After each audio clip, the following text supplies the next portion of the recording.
Hi there, my lovely people. My name's Alex, and I run the Autism Acceptance page on Facebook. Obviously, if you're seeing this on Facebook, you will know that. If you're seeing it on YouTube, I'll drop a link in the comments where you can come and check my page out. I deal with autism-related issues from the autistic side of the fence. It's non-woke and none of the other, all that stuff, but straight talking and compassionate.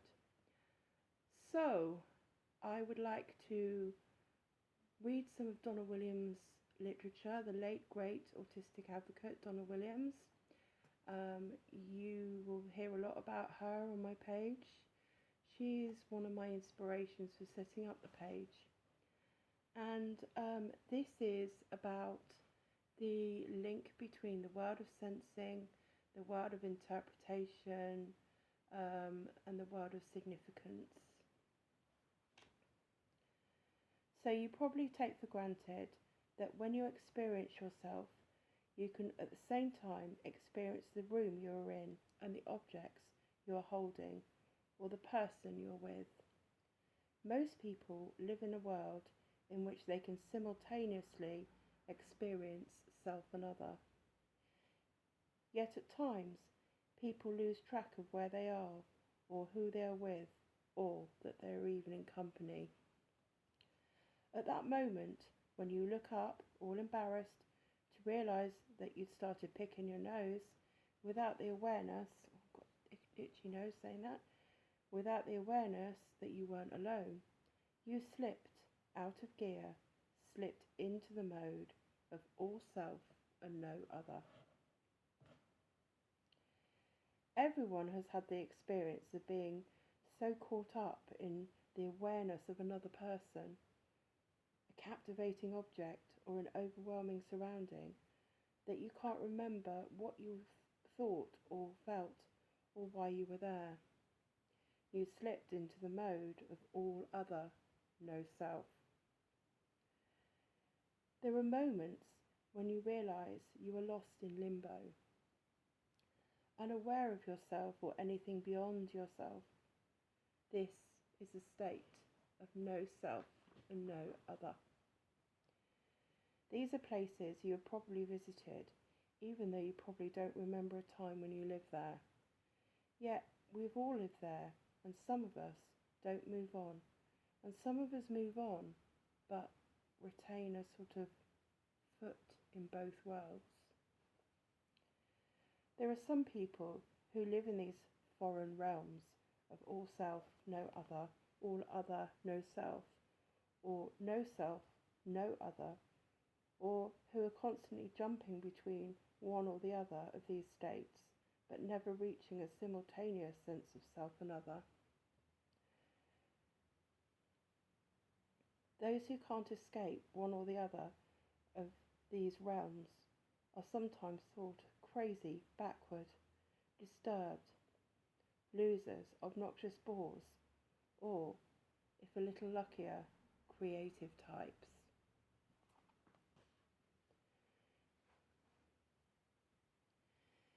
If they can't escape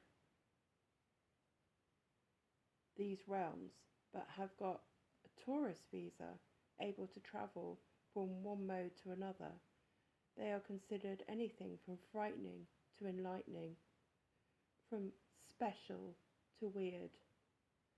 We are all some of these things, some of the time. Only in degree is it different for these people.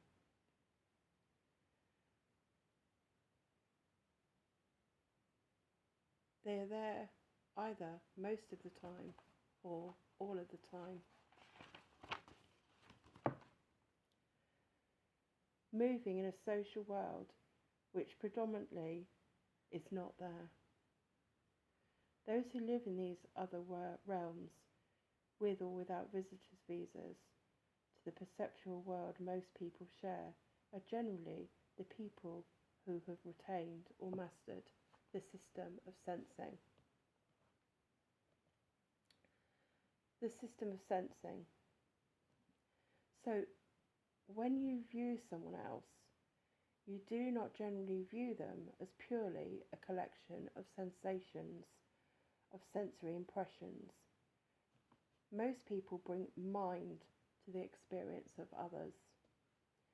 They interpret what they experience. Unless drunk or on drugs, most people interpret beyond the sensory. They do not perceive themselves as just in the company of fleshy, pliable, textured material with fibrous stringy matter and moist moving spherical blobs occurring in various colours. Most people gloss over the sensory, unable to see directly the art of life itself, and perceive the literal, seeing flesh, hair, eyes, cohesively and collectively forming what they know as human beings. Most people perceive beyond the literal to the significance. They see that they are not just in the company of humans, but in the company of humans they know to be strangers in relation to themselves, or in the company of someone they've spent time with, or with who they are related to, or who they call a friend. Most people perceive objects beyond their grainy, sheeny, reflective, flowing coloured or opaque appearances, beyond their smooth, raspy, cold, textured, tactile experience, beyond the sound of their chinking, thud, thud, tap, tap, when impacted upon, their sweet or savoury or chemical taste or smell, their flexibility, solidness or bounce when bitten into or impacted upon. Most people experience the object before the art of it. They whisk over the sensory into the literal and experience themselves not just in the company of glass, wood, metal, paper, plastic-derived objects, but beyond this to the significance that these objects are for cooking, decoration, belong to the neighbour, require a good clean, etc. Most people see past the sensory of the animals and critters they come into company with. They perceive past the statico movement of numerous fast-moving fibrous dark sticks and see spiders' legs. Even beyond that, they see the spider heading to fall. They see beyond the curved and sheeny tappable surface of black on red with fast-moving tiny black sticks beneath to perceive a ladybird and perhaps consider it a lucky omen. They see beyond the uniformity of silk fibrous lengths from which emanate the sound brook when made contact with, and perceive instead a cat which responds to stroking. Perhaps even that it is their cat, or the cat hasn't been fed yet, or shouldn't be in the house right now, or is walking all over the worktop. There are three parts to making sense of experiences of what is perceived as other: the sensory, the literal, and the significant. From the what to the why, the sensory. In my early childhood, I would hold what was otherwise a cone, but perceive a flat, solid form that could be scraped with teeth, and into which a tiny, fine indentation could sometimes be made. I would perceive it not by its functional purpose, but by its sensory one. It was rip sounding instrument that would make the sound when run across my teeth.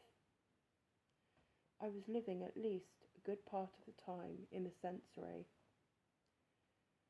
What were known as safety pins were solid, difficult to impact upon, springy short lengths of substance that could bend and would make a tinkly sensation when chewed, or a delicate teasing tinkle noise when quantities of them were shaken, preferably strung together and easy to manipulate as a collective whole next to my ear. What were known as patent leather shoes were black, smooth, soft, pliable, reflective and lickable surfaces which would give way under the impact of teeth fairly easily to leave indentation. A chandelier would become a collective of interacting, seemingly playful sparks of colour, the image of which would trigger the associated sense of the chink chink that would be made if the smooth, hard glass pieces from which the colours emanated were touched together. Recently, having moved out of the sensory, I looked up at the huge overhead chandeliers and remembered the drug-like addictive effect such an experience would once had on me. When asked about it, I recalled experiences like it was merging with God, or because I would resonate with the sensory nature of the object with such absolute purity and loss of self that it was like an overwhelming passion into which you merge and become part of the beauty itself. It was the ultimate in belonging and company. The feeling was completely compelling and addictive, and by comparison, the call of the world of interpretation seemed pale, weak, insignificant, foreign, and of little reward.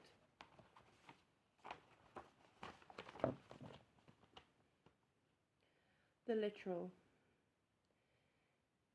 In middle to late childhood, I moved beyond seeing the contours and sound and texture of the impact of each grain of grit, distinct from the next, as it fell through my hand, and now I saw the literal of sand. I was starting to live in the literal, yet when someone told me that it was made by a huge machine and had me put some in my mouth to prove it, I saw nothing odd about doing so, nor did I consider it other possible origins. This was the literal, but missing the significance. There was no, I wonder. I had brought thought to the experience and had the concept of sand, but I had not brought mind. Even in my late 20s, still living in the literal, I remember being shown a cardboard cylinder, which was the inside of a roll of tinfoil. My attention was drawn to the rings around the cardboard cylinder, and I was told that this was how you could tell how old the cardboard tube was. I'd already heard of this about telling the age of trees, and cardboard was from trees, so it seemed perfectly logical that this was so. The cardboard cylinder had about 5 rings around it, so it was therefore 5 years old. At the age of 15, my first job was to put buttonholes into coats, and as I watched the boss do it, I saw fur being turned and holes inserted. The boss left me to do my job as shown, and I did the same, turning the fur and inserting the holes. When he returned, he found buttonholes everywhere, in the back panels, in the collar, in the sleeves. I got on the literal, but the significance of the function of the holes, or the fashion factor of the experience, had not occurred to me. Even just 2 years ago, at the age of 31, I pulled into a parking space which read, "Return prohibited within 2 hours." I parked the car and mused over what I would how I would busy myself for 2 hours in order to not return. Having finally run out of things with which to fill my required 2 hours, I returned nervously to my vehicle, concerned that if I got back into it, I'd get fined, as I had not yet stayed away for 2 hours. I decided to do the sensible thing and asked the traffic officer what would happen if I got back into the vehicle.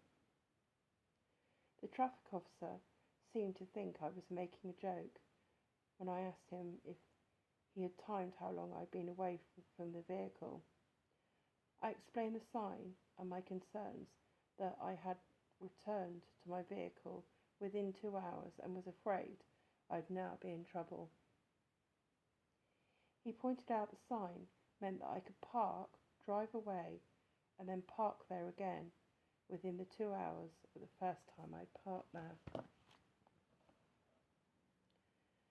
And the significance.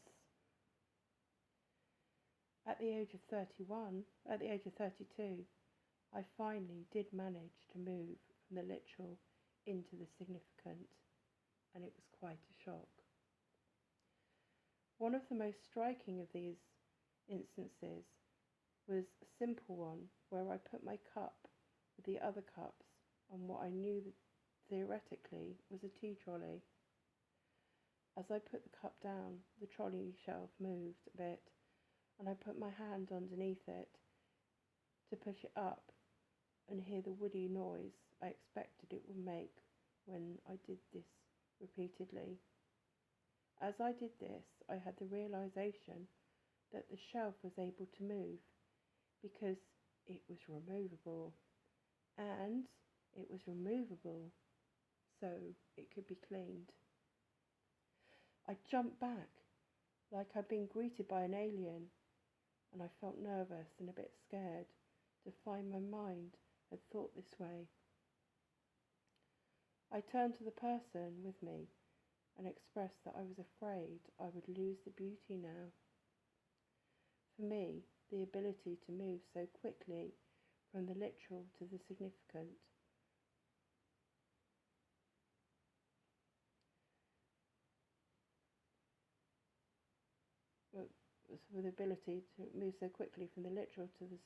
significant meant that eventually I, like most other people, would struggle to see the sensory, which was the art of life itself.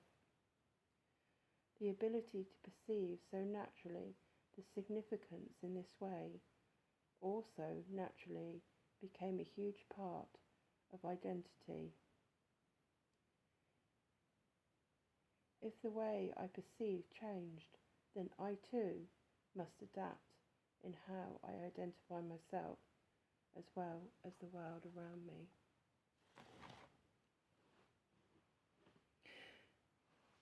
So Donna's life, basically, or certainly life growing up, was a two-way battle. There was one side of her that was trying to hang on to the sensing, the world of sensing, and then the other side of her that knew that she needed the world of interpretation, but then she was scared that the magic, the pull, the essence of the sensing would disappear when she had interpretation. So yeah, I guess to a certain extent, when you grow up, every child sort of grows out of as you accumulate more information, interpretive information, the magic dies. But I suppose for a child it feels more subtle. For Donna Williams, growing up autistic, it was just a sudden jump like that. Yeah, I can imagine that's pretty hard. Anyway, I hope that if you resonate with any of this, if you can relate to any of this, then please like and share and engage, and love and peace to you all. and remember you're stronger than your struggles. Bye for now.